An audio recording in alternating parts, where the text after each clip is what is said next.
Bom, pessoal, vamos dar sequência então à história da nova república, da democracia brasileira recente, a história recente do Brasil, falando então daquela disputa que houve entre o Fernando Henrique Cardoso e o Lula. Como nós vimos, Fernando Henrique era o ministro da Fazenda do governo Itamar Franco e aquele considerado, mordi a língua agora, caracas, considerado, tá certo?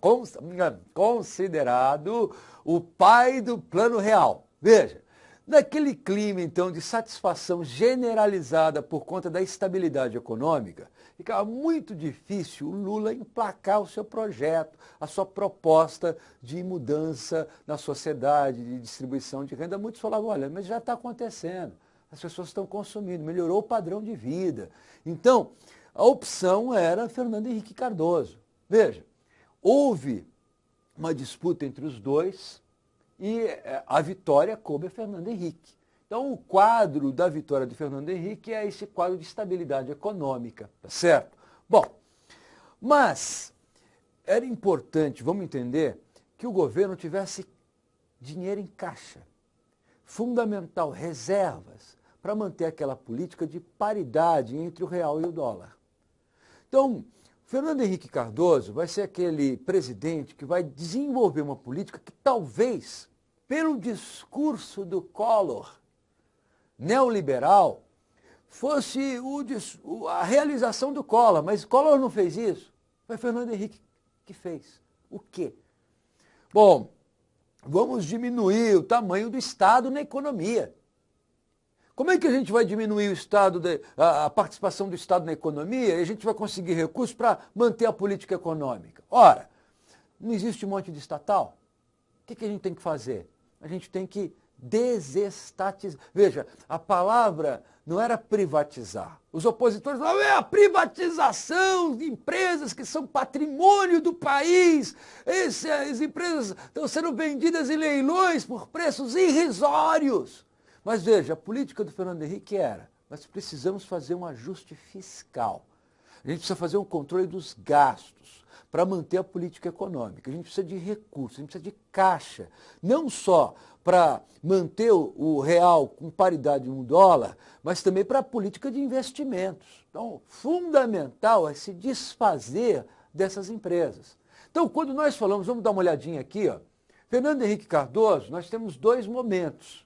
O primeiro momento, que é de euforia, de sucesso e de contenção dos gastos, o período que vai de 94 a 97. Então, nesse primeiro governo, se você encontrar alguma questão no vestibular ou no Enem sobre o Fernando Henrique Cardoso, nesse primeiro momento, a gente tem que lembrar do quê? Da política de privatização. Veja, para manter também a quantidade de dólar na economia brasileira e a política monetária, era fundamental atrair o capital estrangeiro. Então aí a gente vai falar do quê? De uma política também de elevação de juros. Para quê? Para conseguir atrair os capitais para o país. Então, houve uma política de privatização. Então a gente vai ter recursos com isso. É esse quadro que empresas, por exemplo, como a CSN, é nesse quadro que a gente tem a política de privatização e a privatização da SE. Houve movimento, não, vamos impedir. Veja, operários, sindicatos foram organizados, mas veja, ela foi privatizada. Então os consórcios apareciam, os leilões eram feitos, abertura ao capital externo. Então algumas empresas estrangeiras passaram a atuar com grupos brasileiros na compra disso. Até o BNDES, que era o Banco Nacional de Desenvolvimento Econômico, participava também com propostas de financiamento para empresários que quisessem fazer a compra disso. Então, foi um quadro de abertura ao capital externo, juros elevados e o controle dos gastos públicos. É nesse cenário que nós temos o controle da inflação. Por quê? Porque, veja, com um dólar valendo um real valendo um dólar, o que era tranquilo de se fazer? Importar. Veja, os produtos eram importados e, de uma certa forma, passavam a competir, não era abertura da economia, passavam a competir com produtos no Brasil, que eram produzidos aqui. Então, qual era o estímulo que o empresário tinha para falar, vou elevar o preço? Simples, vamos importar mais. Vamos liberar a importação.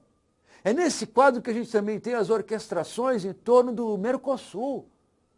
A ideia de abrir, não é a lógica da economia, não é a globalização, a flexibilização dos mercados, de troca, de intercâmbio. Então a gente fala das articulações em torno do Mercosul, que elas ganham espaço na época do Fernando Henrique Cardoso. Então é claro que num contexto desse, ficava muito difícil você ter o quê? Uma nova espiral inflacionária. E mais interessante é que a classe média brasileira gostava disso. Por quê? Com um dólar valendo R$1, o que você faz? Você vai fazer turismo lá fora. Foi um momento que muitas pessoas do país descobriram o mundo. Porque falou, então tá, eu vou comprar a quantidade, se eu tenho R$1.000, eu compro $1.000. $1.000, se eu compro R$5.000, eu compro $5.000 e vou para o exterior. Veja, é claro que isso, com o tempo, a gente vai ter que entender que isso vai ter um custo. Que não dá para você manter uma balança comercial favorável e ingresso constante de capital no país, com um quadro em que você importa mais e num quadro em que as pessoas começam a fazer turismo fora e levar o dinheiro para fora. Mas foi o grande momento do Fernando Henrique Cardoso. Veja, ele chegou ao poder associado com grupos que eram, vamos dizer assim, oposição até a essa modernidade, mas estavam com ele. Por exemplo, Antônio Carlos Magalhães. Fernando Henrique Cardoso, ele entendeu que para chegar ao poder, ele tinha que fazer aliança com a aristocracia ou com a oligarquia brasileira. Da mesma forma que o Lula entendeu que tinha que fazer acordo com Sarney para chegar ao poder. Só que isso tem um custo. Isso tem um custo. Então a gente tem que entender que foi um momento importante da história do país. A popularidade dele era tal, e a Constituição permitia uma reeleição para a presidência, então ele se propôs, todo mundo ali no PSDB, partidos coligados, falando, não, é o líder. E Fernando Henrique Cardoso, que falava em várias línguas, foi para o mundo inteiro mostrar, né, o intelectual, né, que chegava ao poder. Então, os intelectuais estavam de fato no poder. Então, Fernando Henrique Cardoso apresentou a sua candidatura, foi aceita e mais uma vez. Lula de um lado, Fernando Henrique do outro. Veja, foi uma vitória tranquila, tranquilíssima de Fernando Henrique Cardoso.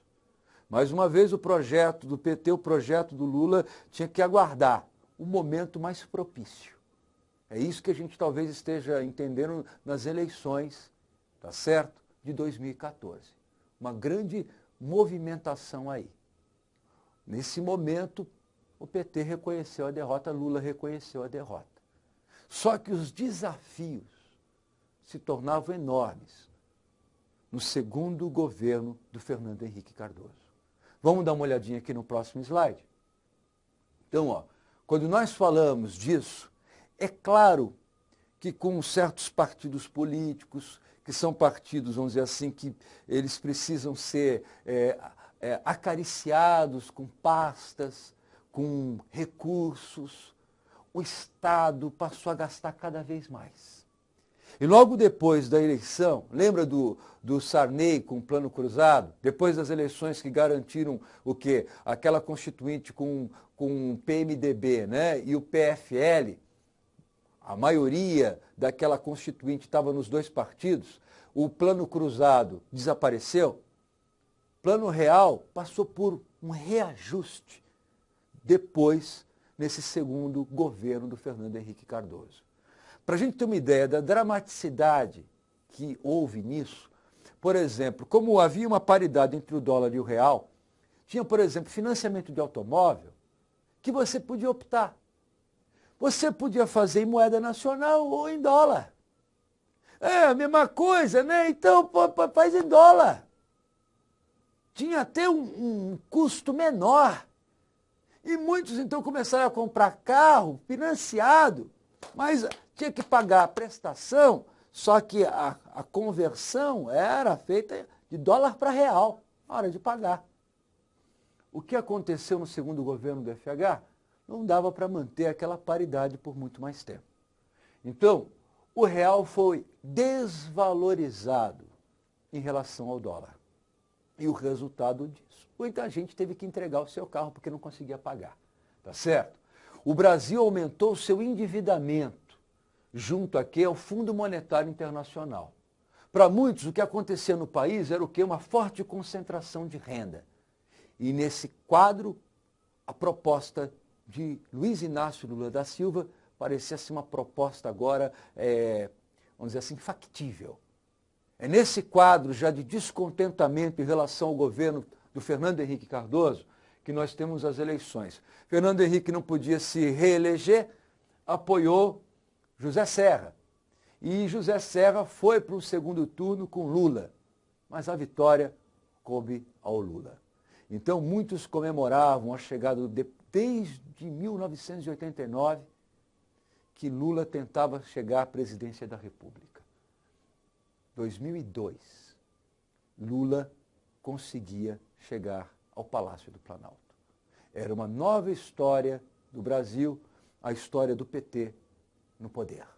Mas isso veremos no nosso próximo encontro, na nossa próxima aula. Um abraço e até lá, hein? Estude, coragem, força!